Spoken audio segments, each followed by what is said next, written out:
Hello दोस्तों, आप सभी कैसे हैं। आई होप सभी आप अच्छे होंगे। सॉरी दोस्तों, काफ़ी पिछले चार पाँच दिनों से वीडियो नहीं डाल पाया था क्योंकि मैं थोड़ा बिज़ी हो गया था। आपको जैसे पता होगा कि अभी पीसीएस का एग्ज़ाम हुआ तो मैं उसी में बिज़ी था। मेरा भी एग्ज़ाम था। एग्ज़ाम अच्छा गया। चलो देखते हैं दोस्तों। तो दोस्तों आज हम फिर एक जो सीरीज़ हमारी चल रही थी इन्वायरमेंट की, उसमें हमारा तीसरा वीडियो है। तो दोस्तों चलो हम बिना किसी देरी की वीडियो स्टार्ट करते हैं। दोस्तों मैं आपसे एक रिक्वेस्ट करना चाहता हूँ, अगर आपको सीरीज़ अच्छी लगे तो अपने दोस्तों को भी शेयर करिएगा, ठीक है। ये सीरीज़ आपके लिए बहुत अच्छी, बहुत महत्वपूर्ण साबित होगी आगे के एग्ज़ामों में, जब भी आप एग्ज़ाम देंगे। जैसा कि मैंने आपको बताया कि मैंने जब एग्ज़ाम दिया, जिन्होंने दिया होगा पर्यावरण से, इन्वायरमेंट से 5 से 8 क्वेश्चन आए थे, जिनमें से लगभग 3 क्वेश्चन ऐसे थे जो मैं सीरीज़ में करवा रहा हूँ। वैसे ही क्वेश्चन पूछे गए थे, थोड़ा सा घुमा दिया था लेकिन क्वेश्चन था वही। तो मैं आपसे दोस्तों कहना चाहता हूँ कि आप दोस्तों इस सीरीज़ को देखिए, अपने दोस्तों को भी बताइए, ठीक है। ये ज़रूर आपके लिए एक अच्छी सी महत्वपूर्ण साबित होगा, ठीक है दोस्तों। तो बिना किसी देरी के हम स्टार्ट करते हैं। तो आज का हमारा जो पहला क्वेश्चन है दोस्तों, वो क्वेश्चन है कि पारिस्थितिकी तंत्र में कि वे घटक जो अपना भोजन स्वयं बनाते हैं, मतलब जो अपना भोजन स्वयं बना लेते हैं, उन्हें हम क्या कहते हैं, ठीक है। मतलब कि किसी दूसरे पर डिपेंड नहीं होते हैं, जैसे कि पेड़ पौधे होते हैं अपना भोजन स्वयं बना लेते हैं। मतलब ये नहीं कि वो किसी दूसरे पर डिपेंड रहें। वो तो प्रोसेस होता है कि फोटोसिंथेसिस का प्रोसेस हुआ, तो हर आदमी कहीं ना कहीं इनडायरेक्टली डिपेंड है। लेकिन मतलब जो अपने आप से बना लेते हैं पेड़ पौधे, प्रोड्यूसर जिन्हें कहते हैं, तो उन्हें कहते हैं उत्पादक कहते हैं, ठीक है दोस्तों। उन्हें कहते हैं उत्पादक कहलाते हैं, जो पारिस्थितिकी तंत्र के वे घटक जो अपना भोजन स्वयं बनाते हैं, ठीक है, बिना किसी पर डिपेंड है। जैसे हम डिपेंड हैं पेड़ पौधों पर, तो हम उत्पादक नहीं, हम उपभोक्ता हैं, कंज्यूमर हैं, दूसरे पर डिपेंड हैं, ठीक है ना। तो अगर हम अपनी बात करेंगे तो हम कंज्यूमर कहलाएंगे। चलो दोस्तों फिर हम दूसरे क्वेश्चन पे आते हैं। दूसरा क्वेश्चन है कि निम्न में से कौन से प्राथमिक उपभोक्ता नहीं है। यहाँ पे बात हो रही प्राथमिक उपभोक्ता की, मैंने बताया कंज्यूमर, ठीक है। तो हम कंज्यूमर की बात कर रहे हैं, तो इसमें कौन होगा कि गाय, ये भी प्राथमिक उपभोक्ता है, ये भी है, ये भी है। हमारा क्वेश्चन ये हो जाएगा, ये आंसर हमारा हो जाएगा, ठीक है दोस्तों। तो जो हमारा मेढक होगा, ये जो होगा प्राथमिक उपभोक्ता नहीं है, ठीक है दोस्तों। ये द्वितीयक श्रेणी का उपभोक्ता है, तो ये याद रखिएगा दोस्तों, ठीक है। तो आपको याद रखना है कि इसमें प्राथमिक उपभोक्ता नहीं है। जैसे गाय भैंस होती नहीं है तो घास पत्तियाँ खाते हैं, जो अपने आप प्रोड्यूस होते हैं, उत्पादक होते हैं, जैसे पेड़ पौधे, तो उनको खाते हैं। तो ये क्या है, प्राथमिक उपभोक्ता हैं। गाय भैंस भेड़ा जो प्राकृतिक मतलब प्राथमिक उपभोक्ता हैं। लेकिन मेढक जो रहेगा ये अपना ये द्वितीयक श्रेणी का, ठीक है। तो आते हैं तीसरे क्वेश्चन में। तीसरा क्वेश्चन है कि निम्नलिखित में से कौन सा द्वितीयक उपभोक्ता नहीं है। यहाँ पे बात हो रही है द्वितीयक उपभोक्ता नहीं है, ठीक है। जैसे बकरी है, तो मैंने बताया ना बकरी जो है प्राथमिक उपभोक्ता हो गया। लोमड़ी, भेड़िया, मेढक, ठीक है। मेढक तो मैंने बताया है द्वितीयक उपभोक्ता। इसमें बात हो रही द्वितीयक उपभोक्ता नहीं है, तो यहाँ पे बकरी जो है द्वितीयक उपभोक्ता नहीं है। लोमड़ी, भेड़िया और यहाँ पे मेढक, ये क्या है, सब द्वितीयक उपभोक्ता। हमने ऊपर वाले क्वेश्चन में पढ़ा ही है कि प्राथमिक उपभोक्ता नहीं है। तो आपको कोरिलेट करना है, देखना है कि पहले में जैसे मान लो गाय, हिरन, भैंस आया है, तो हिरन, मेढक जो है प्राथमिक उपभोक्ता नहीं, तो जरूर मैंने बताया कि द्वितीयक उपभोक्ता है। तो यहाँ पे द्वितीयक उपभोक्ता ये मेढक तो द्वितीयक उपभोक्ता हो गया। लोमड़ी और भेड़िया इनको भी ऐड करिए कि ये भी द्वितीयक उपभोक्ता हैं, ठीक है। तो यहाँ पे बकरी जो है द्वितीयक उपभोक्ता नहीं है, बाकी लोमड़ी, भेड़िया और मेढक जो है ये द्वितीयक उपभोक्ता है। जो प्राथमिक श्रेणी के उपभोक्ताओं पर डिपेंड रहते हैं वही क्या कहलाते हैं, द्वितीयक उपभोक्ता कहलाते हैं, ठीक है। अब हम बात करते हैं तृतीयक उपभोक्ता। निम्नलिखित से कौन सा तृतीयक उपभोक्ता है, ठीक है। अभी मैंने बात की ना लोमड़ी यह है, कौन सा है, द्वितीयक उपभोक्ता है। हिरन भी हमने बात किया कि क्या है, द्वितीयक उपभोक्ता है। कवक हुआ, ये भी होता है, लेकिन इसमें तृतीयक उपभोक्ता की बात है। तृतीयक उपभोक्ता वो होते हैं जो द्वितीयक और प्राथमिक उपभोक्ताओं पर निर्भर रहते हैं, तो उन्हें कहते हैं तृतीयक उपभोक्ता। यहाँ पे बाघ क्या है, तृतीयक उपभोक्ता है, ठीक है। जो दूसरे श्रेणी के, प्रथम श्रेणी के उपभोक्ताओं पर निर्भर रहते हैं वही कहलाते हैं तृतीयक उपभोक्ता। तो ये हो गया बाघ। बाघ अपना क्या है, बाघ, शेर, ठीक है, चीता। तो ये जो होते हैं जो पूरी तरह से मांसाहारी होते हैं वो क्या होते हैं, तृतीयक उपभोक्ता होते हैं, तो ठीक है दोस्तों। तो हम आते हैं तीसरे क्वेश्चन में। तीसरा क्वेश्चन हमारा है कि निम्नलिखित में कौन सा अपघटक श्रेणी, अपघटक मतलब डिग्रेडेबल, क्वेश्चन इस बार आया था। अपघटक कौन से होते हैं, नॉन डिग्रेडेबल, डिग्रेडेबल। तो DDT इसमें पूछे था कि जो DDT यूरिया खाद वगैरह होती है उसमें ये कौन सा डिग्रेडेबल है कि नॉन डिग्रेडेबल है। तो ये वही क्वेश्चन ऐसे करके आए थे, तो काफ़ी अच्छे क्वेश्चन थे कि इन्वायरमेंट से पूछे गए थे, इन्वायरमेंट सब्जेक्ट के ही क्वेश्चन है। यहाँ पे कौन सा डिग्रेडेबल है, मतलब कौन सा अपघटक श्रेणी का आता है। शेर नहीं आता है, मेढक नहीं आता है, गाय नहीं आता है, ये जीवाणु से होता है। जो मतलब किसी चीज़ को गलाकर ज़मीन में मिला देते हैं पूरी तरह से, जो मृत जीव होते हैं उनको पूरी तरह ज़मीन में मिला देते हैं, उनको पूरी तरह से डिग्रेड कर देते हैं, उनको पूरी तरह से अपघटित कर देते हैं, अपघटक वही कहलाते हैं। ठीक है, ज़मीन में मिला देते हैं तो जीवाणु होते हैं। ठीक है ना, बैक्टीरिया जिन्हें कहते हैं। ठीक है, अब हमारा छठा क्वेश्चन में आते हैं। छठे क्वेश्चन में पूछा जा रहा है कि निम्नलिखित में से कौन सा कथन सही नहीं है। ठीक है दोस्तों, देखो मैं आपको बताता भी जा रहा हूँ कि कौन सा क्वेश्चन कौन सा सही है, रिलेट भी कर रहा हूँ, थोड़ा उसके बारे में बता भी रहा हूँ, क्योंकि मैं नहीं चाहता हूँ कि बहुत बड़ा वीडियो हो, उनको लेंदी लगे, तो इसलिए मैं चाहता हूँ कि इसको शॉर्ट में ही आपको 30 क्वेश्चन जो करवाता हूँ वो करवा दूँ। ठीक है ना, हम लोगों ने भी तक 2 सीरीज कर लिए हैं, 2 पार्ट कर लिए हैं, 3rd पार्ट है। 30 क्वेश्चन का मैंने बताया था कि मैं 1000 क्वेश्चन की सीरीज लेके आऊँगा, तो वही था। ठीक है, तो हमारा 6 नंबर का क्वेश्चन है, कौन सा कथन सही नहीं है। ठीक है, उत्पादक वे होते हैं, समझना दोस्तों, जो अपना भोजन स्वयं बनाते हैं। बिल्कुल सही है, प्रोड्यूसर कहलाते हैं, ये तो सही है। इसमें कथन गलत है, उसको ढूंढना है। जो जीवधारी अपना भोजन प्राथमिक उपभोक्ता या अन्य जीवधारियों से प्राप्त करते हैं, उपभोक्ता कहलाते हैं। बिल्कुल सही, देखो ये मैंने बताया ना, उपभोक्ता जो होते हैं जो प्राथमिक उत्पादकों या अन्य जीवधारियों पर निर्भर रहते हैं, जैसे कि हम। हिरन एवं गाय प्राथमिक उपभोक्ता हैं। ठीक है, बाघ और शेर द्वितीयक उपभोक्ता है। ठीक है दोस्तों, हिरन और गाय जो है प्राथमिक उपभोक्ता है, क्योंकि ये मतलब ये शाकाहारी होते हैं, पेड़ पौधे खाते हैं, तो ये प्राथमिक उपभोक्ता में आते हैं। ठीक है ना, सर्वाहारी भी प्राथमिक उपभोक्ता में आते हैं, जैसे कि हम लोग हैं। तो बाघ शेर जो मैंने बताया तृतीयक उपभोक्ता, तो यही वाला हमारा क्या हो जाएगा, गलत हो जाएगा हमारा। ठीक है, क्योंकि जो बाघ शेर हैं ये तृतीयक उपभोक्ता है, द्वितीयक उपभोक्ता नहीं है। द्वितीयक उपभोक्ता मैंने बताया था कि लोमड़ी है। ठीक है ना, हिरन नहीं है, लोमड़ी, भेड़िया, मेढक, ये क्या है, द्वितीयक उपभोक्ता है। तो यहाँ द्वितीयक उपभोक्ता में ये नहीं होगा। ठीक है, तो अब अगले क्वेश्चन में आते हैं। निम्नलिखित कथनों पर विचार कीजिए। ठीक है, ऐसे क्वेश्चन आए थे दोस्तों, यही पीसीएस का पेपर देखेंगे दोस्तों, तो यही पैटर्न रहता है कि 2 कथन देंगे, केवल 1 सही है, केवल 2 सही है, केवल 1-2 सही है। तो आपको बस समझना है। तो हम जैसे कथन पढ़ते हैं। ठीक है, द्वितीयक उपभोक्ता को खाकर जीवित रहने वाले जीवधारियों को तृतीयक उपभोक्ता कहते हैं, ये बिल्कुल सही है। तो हमारा देखो दोस्तों, अब ऑप्शन से भी हम एलिमिनेट करने वाला मैं बाद में आपको बताऊंगा, जब कभी आप कहेंगे, आपकी रिक्वेस्ट होगी तो मैं आपको बताऊंगा कि एलिमिनेट से आप कम से कम, चाहे यूपीएससी हो, चाहे पीसीएस हो, चाहे बड़े बड़े एग्जाम कोई भी होगा, तो एलिमिनेट करके आप ऐसे ही कम से कम 10 से 12 क्वेश्चन कर सकते हैं, आराम से 15 भी कर सकते हैं। वो तो डिपेंड करता है कैसे क्वेश्चन आते हैं। एलिमिनेट करने वाले आते हैं कि वो मैचिंग करने वाले आते हैं, तो वो डिपेंड करता है क्वेश्चन ऊपर। लेकिन ये आपके लिए वनडे एग्ज़ाम के लिए बहुत ही इंपॉर्टेंट साबित होगा। वनडे एग्ज़ाम में आप एलिमिनेट कर सकते हैं, लेकिन बहुत कम चांसेस हैं। लेकिन ये आप बड़े एग्ज़ामों में आप कर सकते हैं, क्योंकि ऐसे स्टेटमेंट में क्वेश्चन आते हैं, तो आप आराम से कर सकते हैं। तो पहला स्टेटमेंट इसका क्या है कि द्वितीय को उपभोक्ता खाकर जीवित रहने वाले जीवधारियों को तृतीय को उपभोक्ता कहते हैं। ये बिल्कुल सही है, ये जो है बिल्कुल सही है। अब एक मिनट में कलर चेंज कर लेता हूँ। अब जैसे मान लें अपघटक, अब ये तक मैंने अपघटक और बताया ना। अपघटक मृत उत्पादक, जो मृत उत्पादक होते हैं, प्रोड्यूसर होते हैं, या मृत उपभोक्ता का अपघटन कर उन्हें अजैविक घटकों में परिवर्तित कर देते हैं, ये भी सही है। तो इसमें क्या होगा, दोनों सही है। ठीक है, 1 और 2 दोनों सही है। तो यहाँ पे हमारा आंसर हो जाएगा, क्या हो जाएगा यहाँ पे हमारा, 1 और 2 दोनों सही है। तो दोस्तों ऐसे क्वेश्चन आते हैं, आप देख लीजिएगा कि मैं जो आपको क्वेश्चन करा रहा हूँ कहीं ना कहीं या तो करंट से जोड़ देगा। अगर आपको कॉन्सेप्ट क्लियर है तो आप करंट से कोरिलेट करके क्वेश्चन का आंसर दे सकते हैं।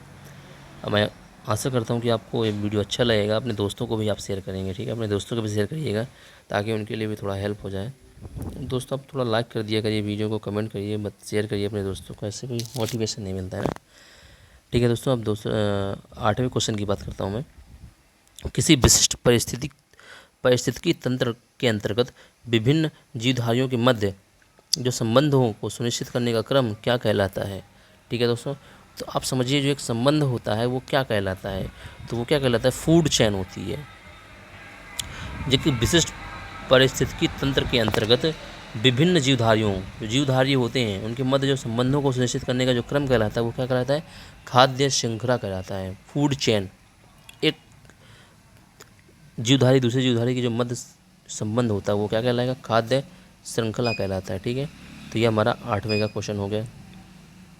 अब पारिस्थितिकी तंत्र पिरामिड का विचार सर्वप्रथम किसने दिया था। जो पिरामिड की बात आती है, पारिस्थितिकी तंत्र पिरामिड की बात आती है, इसका विचार सर्वप्रथम किसने दिया था, ये बात हो रही है। तो इसका विचार देखो, ट्रांसलेट तो हमने पढ़ चुका है, अर्नेस्ट हैकेल होगा। ये ट्रांसलेट जो है पारिस्थितिकी तंत्र के बारे में बताया था। पारिस्थितिकी शब्द का सबसे पहले प्रयोग किसने किया था, अर्नेस्ट हैकेल ने किया था। तो 2 ऑप्शन आप ऑलरेडी इसको यहाँ से क्या कर सकते हैं, एलिमिनेट कर दिए कि भाई ए बी तो नहीं होगा, अब बचा सी डी। अब तो ये दोस्तों क्या होता है, जब आप पढ़ेंगे तभी आपको पता चलेगा। नहीं, स्पेंसर नहीं होगा तो इसमें क्या होगा, सी नंबर हो जाएगा। अर्नेस्ट चार्ल्स एल्टन होगा। ठीक है ना। तो पारिस्थितिकी तंत्र पिरामिड का सर्वप्रथम विचार किसने दिया था, चार्ल्स एल्टन ने दिया था। अब हम आते 10वें क्वेश्चन में। हमारा 10वां क्वेश्चन है, निम्नलिखित कथनों में से कौन सा कथन सही नहीं है। इसमें सही नहीं है ढूंढना है। ठीक है, तो देखो, स्थलीय पारिस्थितिकी तंत्र सबसे बड़ा पारिस्थितिकी तंत्र होता है, ये बिल्कुल सही है दोस्तों। स्थलीय पारिस्थितिकी तंत्र जो होता है सबसे बड़ा पारिस्थितिकी तंत्र होता है। ठीक है दोस्तों, तो ये सबसे बड़ा होता है। स्थलीय पारिस्थितिकी तंत्र सबसे बड़ा पारिस्थितिकी तंत्र होता है। पृथ्वी का सबसे बड़ा पारिस्थितिकी तंत्र अगर बात करें, पृथ्वी के सबसे बड़े की बात करें, उसमें समुद्र ऑप्शन में नहीं है तो हम स्थल का करेंगे। अगर समुद्र महासागर ऑप्शन में है तो सबसे बड़ा महासागर ही होता है। सर्वाधिक स्थायी पारिस्थितिकी तंत्र भी होता है कौन, सागर महासागर, सब स्थायी होता है। ठीक है ना, सर्वाधिक स्थायी होता है पारिस्थितिकी तंत्र होता है ये। ठीक है दोस्तों, तो ये भी आप याद रखिएगा कि ये सबसे स्थायी पारिस्थितिकी तंत्र भी होता है। और हमारा जो ये ऑप्शन होगा, ये हमारा ऑप्शन गलत हो जाएगा।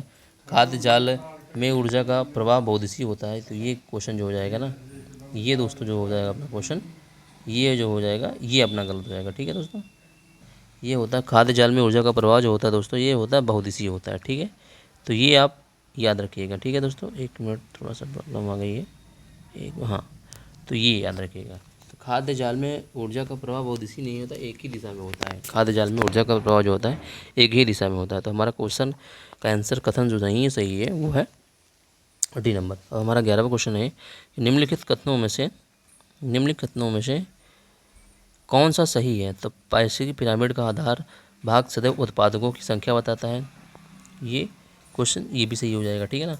अब हम बात करते हैं कि इसमें कथनों की बात कर रहे हैं। एक मिनट थोड़ा सा इसमें थोड़ा प्रॉब्लम हो गई है। हाँ, कौन सा सही है, देखो ऑप्शन दिए हुए हैं, 2 स्टेटमेंट है इसमें, कौन सा स्टेटमेंट कौन सा सही है। तो पारिस्थितिकी पिरामिड का आधार भाग सदैव उत्पादकों की संख्या बताता है, तो ये क्या है, सही है। पारिस्थितिकी पिरामिड 3 प्रकार संख्यात्मक, जीव भार और ऊर्जा के होते हैं, ये भी सही है। ठीक है, तो इसमें हमारा हो जाएगा 1 और 2 दोनों, तो इसमें सी नंबर हो जाएगा। ठीक है ना, कि पारिस्थितिकी पिरामिड 3 प्रकार के होते हैं, संख्यात्मक होते हैं, जीवाभार होते हैं, ऊर्जा के होते हैं। पारिस्थितिकी पिरामिड का जो आधार होता है वो शायद उत्पादकों की संख्या बताता है, जो उत्पादक होते हैं उसकी क्या बताता है, संख्या बताता है।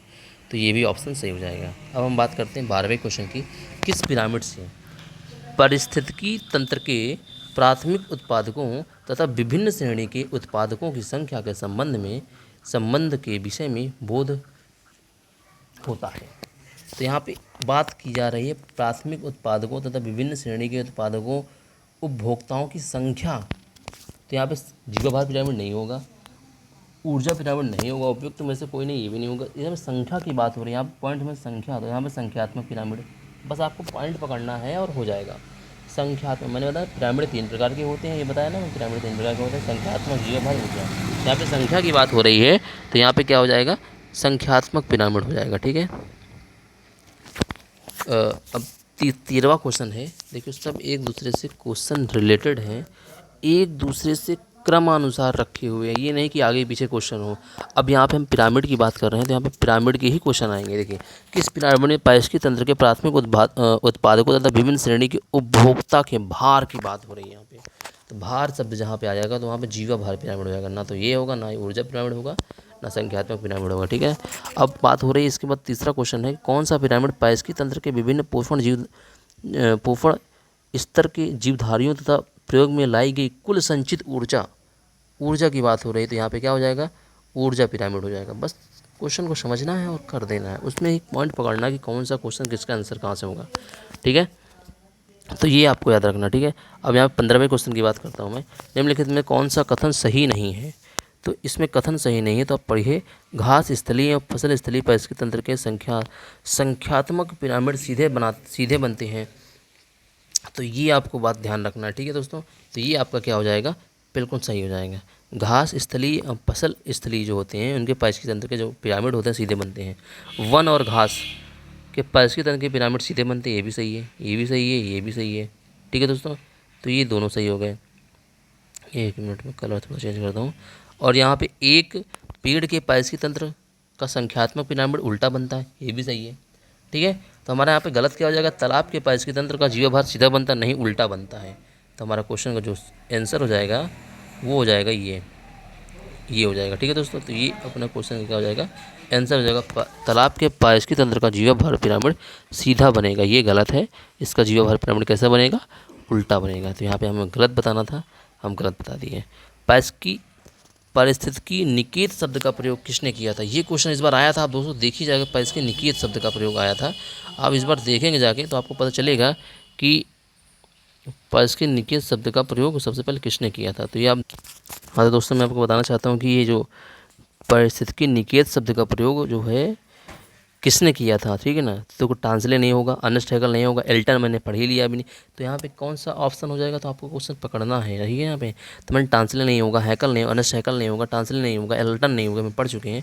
तो क्या हो जाएगा, ग्रीनेल्स हो जाएगा। इसमें कौन सा ऑप्शन है, ग्रीनेल्स। यहाँ पे क्या हो जाएगा, ग्रीनेल्स हैं जिन्हें पारिस्थितिकी निकेत शब्द का प्रयोग सबसे पहले किया था। तो अब यहाँ पे 17वां क्वेश्चन हम देखते हैं, निम्नलिखित कौन सा कथन सही है। यहाँ पे कथन की बात हो रही है कि पारिस्थितिकी निकेत से तात्पर्य एक निश्चित स्थानीय। अब यहाँ पे हमने ऊपर पढ़ा कि पारिस्थितिकी निकेत शब्द का प्रयोग सबसे पहले किसने किया, तो यहाँ पे ग्रीनेल्स ने किया। इस बार क्वेश्चन आया था कि निम्नलिखित कथनों में से कौन सा सही है। तो इसमें लिखा था कि पारिस्थितिकी निकेत से आप क्या समझते हैं, यही क्वेश्चन आया था इस बार, और बहुत लड़कों ने छोड़ा भी होगा इसको, ठीक है ना। तो आप यहाँ पे देखिए कि पारिस्थितिकी निकेत होता क्या है। इससे तात्पर्य होता है कि एक निश्चित स्थान क्षेत्र से, इसका तात्पर्य एक निश्चित स्थानीय क्षेत्र से है जहाँ कोई विशेष जाति या उपजाति निवास करती है। मतलब एक जाति जो विशेष जाति उपजाति निवास करती है, मतलब वो स्पेशल होनी चाहिए। किसी एक निकेत में रहने वाली जीव समुदाय की दो जातियाँ साथ वाले जाति की पूरक होती हैं। जो जातियाँ होती हैं वो साथ वाले जाति की क्या होती है, पूरक होती है। तो इसमें कौन सा सही हो जाएगा दोस्तों, इसमें अपना दोनों सही हो जाएगा। कौन सही हो जाएगा, इसमें हो जाएगा, हाँ 3 कथन दिए हुए हैं। निकेत एक सूक्ष्म आवास है, बिल्कुल सही है, जिसमें एक ही प्रकार की जाति या उपजाति निवास करती है, और दूसरी जाति जो होती है, 2 जाति का समूह हो जाता है, तीसरी जाति का क्या होता है, पूरक होता है। तो यहाँ पे हमारा क्या हो जाएगा, डी नंबर हो जाएगा। 1 2 3 तीनों सही हो जाएंगे। तो इस प्रकार से क्वेश्चन बनाए गए हैं, सब सही होते हैं इसमें, लेकिन इसमें कॉन्सेप्ट बताया जाता है कि पारिस्थितिकी निकेत है क्या, इसका मतलब क्या है। एक विशेष जाति या समूह जहाँ पर रहती है वही पारिस्थितिकी निवेश कहलाता है, पारिस्थितिकी निकेत कहलाता है। पारिस्थितिकी निकेत क्या है, एक सूक्ष्म आवास है जिसमें एक ही प्रकार की जाति या उपजाति निवास करती है, ये भी सही है। तो यहाँ पे हमको प्रॉपर्टीज़ मिल गई पारिस्थितिकी निकेत की। अगर 4 ऑप्शन दे दिया कि पारिस्थितिकी निकेत के बारे में हमको पता है 4 चीज़ें, तो हम आसानी से उस क्वेश्चन को कर सकते हैं, क्योंकि हमको उनके बारे में ज़्यादा नहीं जानना है, हमको एक शॉर्ट नॉलेज चाहिए, ठीक है। तो ऐसे क्वेश्चन यूपीपीसीएस यूपीएससी में आते हैं, वनडे एग्जाम में भी आते हैं, लेकिन ऐसे क्वेश्चन यूपीपीसीएस और यूपीएससी में ज़्यादा पूछने के, स्टेट पीसीएस में ज़्यादा पूछने के चांसेस रहते हैं। मैं स्टेट पीसीएस बता रहा हूँ, हर स्टेट पीसीएस में आएंगे, ये स्पेशल नहीं कि यूपी का स्पेशल में पढ़ा रहा हूँ, ये हर स्टेट पीसीएस में आएंगे, ठीक है दोस्तों। बस आपको पढ़ना है और ज़्यादा से ज़्यादा शेयर भी करना, मैं बार बार बोल रहा हूँ कि शेयर जरूर करिएगा, ठीक है। निकेत एक सूक्ष्म आवास है, तो इसमें कौन सा ऑप्शन सही हो जाएगा, 17 नंबर का डी नंबर से हो जाएगा। अब पारिस्थितिकी पदछाप की बात हो रही है, ठीक है। पारिस्थितिकी पदछाप से निम्नलिखित कथनों में कौन सा सही है, तो ये भी कभी ये क्या है, इसकी शब्दावली है। पारिस्थितिकी निकेत, पारिस्थितिकी पदछाप, ये क्या है, इन्वायरमेंट की क्या है, एक वो है, एक शब्दावली है, ठीक है। तो एक मनुष्य के जीवन को पूर्ण रूप से धारण करने के लिए आवश्यक न्यूनतम भूमि को पारिस्थितिकी पदछाप कहते हैं, बिल्कुल सही है। पारिस्थितिकी पदछाप पृथ्वी के पारिस्थितिकी तंत्रों पर मानवीय मांग का व्यापक है, बिल्कुल सही है। पारिस्थितिकी पदछाप मानवीय मांग की तुलना पृथ्वी की पारिस्थितिकी के पुनरुत्पादन करने की क्षमता से करता है, ये भी सही है। तो आप दोस्त देख रहे होंगे इसमें सारे ऑप्शन सही इसलिए हो रहे हैं क्योंकि ऐसे सेट किया गया है कि आपको सारा कॉन्सेप्ट क्लियर हो जाए। तो यहाँ पे आपको पारिस्थितिकी पदछाप की 4 विशेषताएं उनकी परिभाषा सहित बता दी गई हैं, ताकि आगे अगर क्वेश्चन आता है तो आप सही कर जाएँ, ठीक है। 19 क्वेश्चन बात करते हैं। निम्नलिखित में कौन सा पृथ्वी के कार्बन चक्र के कार्बन डाइऑक्साइड की मात्रा को नहीं बढ़ाता है। देखो ज्वालामुखी से कार्बन डाइऑक्साइड निकलती है, श्वसन से कार्बन डाइऑक्साइड निकलती है। जैविक पदार्थों का क्षय जो होता है, उनका डिग्रेडेशन होता है, तब बीच कार्बन डाइऑक्साइड निकलती है। लेकिन प्रकाश संश्लेषण से ऑक्सीजन निकलता है। और जब प्रकाश संश्लेषण की आप एक उसकी क्रिया पढ़ेंगे, उसका प्रोसेस पढ़ेंगे, तो आपको पता चलेगा कि कार्बन डाइऑक्साइड हम लोग छोड़ते हैं, पेड़ पौधे ग्रहण करते हैं। पेड़ पौधों में जो मैग्नीशियम होता है वो पत्तियों में रहता है, वो क्या कहता है, कार्बन डाइऑक्साइड का उसको अट्रैक्ट कर लेता है, ठीक है ना। तो ये चीज़ क्या होता है, कार्बन डाइऑक्साइड किससे नहीं निकलता है, नहीं बढ़ता है, कौन नहीं बढ़ाता, प्रकाश संश्लेषण नहीं बढ़ता है, ठीक है ना।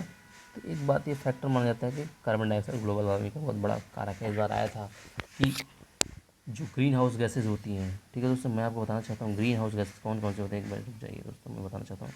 यहाँ पे ग्रीन हाउस गैसेज की बात हो रही, आया था क्वेश्चन इस बार, समझ लीजिए दोस्तों, ग्रीन हाउस गैसेज की बात हो रही थी। बहुत ही ईजी क्वेश्चन था इस बार ग्रीन हाउस गैस में। देखो CO2 होता है, कार्बन मोनोऑक्साइड होता है, ठीक है, नाइट्रस ऑक्साइड होता है, ठीक है, ये तो हो गया। सल्फर डाइऑक्साइड होता है, ठीक है। कभी कभी कन्फ्यूजन होता है CFC होता है कि नहीं होता है। हाँ, CFC भी होता है, क्योंकि O3 भी होता है। याद रखिएगा दोस्तों, कार्बन डाइऑक्साइड होता है, CH4 मीथेन भी होता है, ठीक है दोस्तों। ऑप्शन में था आर्गन, इनमें से कौन नहीं होता है, तो आर्गन जो था वो गलत, मतलब आर्गन ही सही था, क्योंकि आर्गन नहीं होता है कौन, ग्रीन हाउस गैस। बाकी सारी जो होती हैं सब क्या होती हैं, ये सब ग्रीन हाउस गैसेज होती हैं। CH4 होता है, methane, carbon dioxide, carbon monoxide, nitrous oxide, sulphur dioxide, CFC chlorofluorocarbon जो प्रशीतक गैस होती है, जो कि ओजोन लेयर के लिए घातक होती है, और ये O3 होता है।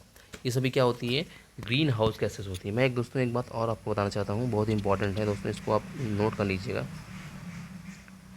दोस्तों। इस बार जो क्वेश्चन था, 2 क्वेश्चन थे, बस थोड़ा समझना था, दोनों आपके सही हो जाते हैं। जिसने नहीं लिया है, या मान लो जो ऐसे भी क्वेश्चन आते हैं कि एक दूसरे से कोरिलेट होते हैं। और क्वेश्चन था कि दोस्तों प्राकृतिक गैस जो CNG होता है, सॉरी हाँ, CNG जो होती है, compressed natural gas, compressed natural जो गैस होती है दोस्तों, ये जो है CNG, सॉरी हाँ, CNG में जो प्राकृतिक कौन सा किस प्राकृतिक गैस का घटक है, methane, ethane, propane, butane, acid. तो दोस्तों कई लोगों मतलब सुनने में आया है, मतलब मैंने देखा है सबका फीडबैक, तो वहाँ पे दोस्तों से पूछा तो उन्होंने बताया कि नहीं, हमने ब्यूटेन किया, किसी ने एथेन किया है। मेथेन बहुत कम लोगों ने, सबके दिमाग में एक बात स्किप करनी चाहिए थी कि मेथेन ही प्राकृतिक गैस, क्योंकि जब हम लोग देखते हैं दलदली स्थानों से मेथेन गैस निकलती है। जो भी दलदली स्थान होता है वहाँ से मेथेन गैस, जैसे मान लीजिए धान की खेत है, वहाँ से मेथेन गैस। तो हमेशा देखा होगा कि प्राकृतिक रूप, प्रकृति में मैंने बताया ना कि ये मेथेन गैस वो भी होती है, ग्रीन हाउस गैस भी है। एथेन, ब्यूटोन, प्रोपेन, ब्यूटोन, ये ग्रीन हाउस गैस भी नहीं है, ये प्राकृतिक में खुली अवस्था में पाई भी जाती है नेचुरली। CNG का जो घटक कहलाएगा, प्रमुख घटक की बात करेंगे, अगर प्रमुख घटक की बात करेंगे दोस्तों, तो घटक जो होगा इसका ना, तो यही मीथेन ही होगा। तो ये ऑप्शन था। 2 क्वेश्चन थे, ऑक्सीजन ब्यूटेन ऐसे करके, एक था कि इसमें कौन सा घटक नहीं है, नेचुरल गैस का कौन सा घटक नहीं है, तो नेचुरल गैस का कौन सा घटक नहीं है, मतलब कौन सा घटक है, तो इसमें ये CH4 घटक हो गया नेचुरल गैस का। एक था कि CNG का घटक कौन सा होता है, CNG का प्राकृतिक घटक कौन सा होता है, तो ये भी इसमें क्या है, CH4 ही होगा। तो ऐसे क्वेश्चन पूछा था, थोड़ा सा घुमाया था, लेकिन क्वेश्चन ये कहाँ से थे, इन्वायरमेंट से ही क्वेश्चन थे। तो आप दोस्त समझ रहे होंगे पेपर का लेवल कभी बढ़ाता है कभी घटाता है, लेकिन कभी कुछ बेसिक चीज़ भी पूछ लेता है। जो बहुत स्मार्ट बच्चे होते हैं वो बेसिक चीज़ नहीं पढ़ के जाते हैं, सोचते बेसिक कभी आएगा ही नहीं, लेकिन हाँ बेसिक भी हमें पता होना चाहिए, पूछ सकता है। अब मैं बात करता हूँ प्रथम पोषक स्तर के अंतर्गत कौन आते हैं, सॉरी हाँ, प्रथम पोषक स्तर के अंतर्गत कौन आते हैं, प्रथम पोषक स्तर की बात करता हूँ मैं। तो 20 का नहीं, सॉरी, इसमें क्या होगा, हरित पादप आएंगे, क्या आएंगे, हरित पादप आएंगे, जो पोषक स्तर के अंतर्गत आते हैं। शाकाहारी तो नहीं आते हैं, अपघटक नहीं आते हैं, सर्वभक्षी नहीं आते हैं। इसमें हरित पादप जो होते हैं, प्रथम पोषक हरित पादप जो हरे होते हैं, पादप होते हैं, प्लांट होते हैं, वो क्या आते हैं, प्रथम पोषक के अंतर्गत आती है।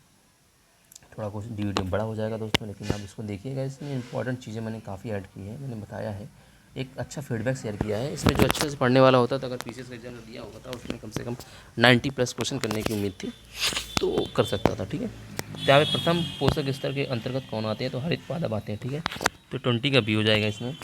जीवाभार पिरामिड का किस पारिस्थितिक तंत्र में उल्टा, किस पारिस्थितिक तंत्र में उलट जाता है, जीवाभार का पिरामिड किस पारिस्थितिक तंत्र में, वन में, स्थलीय में, तालाब में नहीं। इसमें क्या होगा दोस्तों, इसमें जो होगा आपका तालाब में उलट जाता है। जैसे हमने पढ़ा तालाब, अभी मैंने पढ़ा था, पीछे मैंने पढ़ा था कि किसमें, तालाब में क्या होता है, सीधा संबंध उसमें देखा, लेकिन तालाब का पारिस्थितिक तंत्र में उल्टा संबंध होता है। तो यहाँ पे क्या बात है, उलट जाता है। उल्टा संबंध किसमें होता है, घासीय वन स्थलीय में सबसे सीधा संबंध होता है, लेकिन जब तालाब की बात आती है तो इसमें पारिस्थितिक तंत्र का पिरामिड जो होता है उलट जाता है। किसमें उलट जाता है? तालाब में उलट जाता है, तालाब के परिप्रेक्ष्य में। ठीक है, अब जीवाधार पिरामिड किस पारिस्थितिक तंत्र में सीधा होता है? वन, घास, जलीय। जल में तो मैंने बताया तालाब जल, इसमें तो होगा नहीं, इसमें उलट जाता है। सीधा किसमें होता है? तो इसमें हो जाएगा स्थलीय में। हमने ऊपर बात की ना, स्थलीय की बात की थी, इसमें सीधा रहता है। तो यहाँ पे स्थलीय की हमने बात की, वन की बात, घासी स्थल की बात करी, तो यहाँ पे क्या हो जाएगा? स्थलीय हो जाएगा, क्योंकि वन में होता है पलट भी जाता है, पलट भी नहीं सकता। तो इसमें ऑप्शन में वन दिया हुआ, लेकिन हम स्थल को ही लेके चलेंगे। ठीक है, इसमें कन्फ्यूज़न नहीं होना है दोस्तों, इसमें आपको कन्फ्यूज़न नहीं होना है। ठीक है ना, जरूरी नहीं है कि इसमें उलट जाने की बात हो रही है, तो भाई वन में उलट भी सकता है, नहीं भी उलट सकता है, दोनों है। लेकिन इसमें क्या सीधा होता है, तो सीधा किसमें? स्थलीय में होता है, उल्टा नहीं है। वन में उलट भी जाता है, उलट भी नहीं हो सकता, सीधा भी हो सकता है, दोनों हो सकते हैं, तो इसमें नहीं हो सकता, इसलिए स्थलीय को हम लेके चल रहे हैं। ठीक है, हमारे 23वें क्वेश्चन में पारिस्थितिक तंत्र में तत्वों का जो चक्रण क्या कहते हैं? भू वैज्ञानिक चक्र कहते हैं, थ्यू रासायनिक चक्र कहते हैं, ये जैव भू रासायनिक चक्र कहते हैं। तो इसमें क्या हो जाएगा? जैव भू रासायनिक चक्र कहते हैं। ठीक है, तो 23 का यहाँ पे सी नंबर हो जाएगा, जैव भू रासायनिक चक्र कहते हैं। सबसे स्थायी पारिस्थितिक तंत्र की मैंने बात करी थी, समुद्र होता है, ना वन होता, ना रेगिस्तान, ना घास का मैदान, समुद्र या महासागर, दोनों में एक हो सकता है, कोई भी आ जाए ऑप्शन तो दोनों को सही एक भी कर देंगे। स्वच्छ जल समुदाय में लैटिन आवास का उदाहरण क्या है? लैटिन आवास का उदाहरण बात हो रही है। ठीक है, लैंटिक आवास का उदाहरण बात हो रही है। तो झरना नदी, तालाब नदी, तालाब दलहल, दलदल नदी, दलदल। देखो दलदल की यहाँ पे बात आ गई, दलदल तो वैसे भी एक गंदा ही रहता है। तालाब नदी की बात है, झरने में भी नहीं हो सकता है, पानी ऊपर से आता है, लेकिन यहाँ पे तालाब नदी की बात करेंगे, जब पानी जब नीचे रहता है धीरे धीरे उसमें पानी नीचे बैठ जाता है तो क्या हो जाता है? सीधा हो जाता है। ठीक है दोस्तों, तो दोस्तों हम बात करते हैं 26वें क्वेश्चन की बात करता हूँ मैं। दो भिन्न समुदायों के बीच का संक्रांति क्षेत्र कहलाता है, इकोटोन कहलाता है। बहुत अच्छा क्वेश्चन था ये, हमेशा आता है क्वेश्चन, संक्रांति क्षेत्र कहलाता है। दो विभिन्न समुदायों के बीच का संक्रांति क्षेत्र कहलाता है, इकोटोन कहलाता है। ठीक है दोस्तों, अब 27वें क्वेश्चन की बात करते हैं। निम्नलिखित में से गहन पैसकी शब्द का प्रयोग सबसे पहले किसने किया था? गहन पैसकी शब्द का प्रयोग सबसे पहले किसने किया था? डीप इकोलॉजी का प्रयोग। ठीक है ना, तो यहाँ पे 27वें नंबर की बात हो रही थी, यहाँ पे क्या होगा? क्लीमेट्स ने किया था। ठीक है ना, क्लीमेट्स ने किया था। एक मनुष्य के जीवन को पूर्ण रूप से धारणी करने के लिए आवश्यक भूमि को क्या कहते हैं? ठीक है ना, तो यहाँ पे धारणी करने के लिए आवश्यक भूमि को क्या कहते हैं? पारिस्थितिकी पदछाप कहते हैं। हमने ऊपर इसका क्या पढ़ा था? एक परिभाषा पढ़ी थी। ठीक है दोस्तों, तो याद रखना, तो इसको क्या कहते हैं? पारिस्थितिकी पदछाप कहते हैं। सर्वप्रथम किसने जैव विविधता शब्द का प्रयोग किया था? जैव विविधता शब्द का प्रयोग किसने किया था? ठीक है ना, तो यहाँ पे किया था ईपी ओडम ने किया था। किसने किया था? ईपी ओडम ने किया था। ईपी ओडम ने जैव विविधता शब्द का सबसे पहले क्या किया था? प्रयोग किया था। जैव विविधता से अभिप्राय क्या है? ठीक है, जैव विविधता से अभिप्राय है इनमें से क्या होगा? ये होगा विश्व के सभी उपस्थित जीवों की बहुलता। विश्व में उपस्थित सभी जीव जो होते हैं उनकी जो बहुलता होती है वो क्या कहलाती है? जैव विविधता का कहलाती है। विश्व में उपस्थित सभी जीवों को क्या कहते हैं? जैव विविधता कहते हैं। ठीक है दोस्तों, अगर आपको वीडियो अच्छा लगा दोस्तों लाइक करना, शेयर करना, अपने दोस्तों को बताना। धन्यवाद, आज के लिए बस इतना ही। ठीक है दोस्तों, फिर मिलते हैं हम अगले वीडियो पर। तो दोस्तों ठीक है दोस्तों, तो आप इसको लाइक करिए।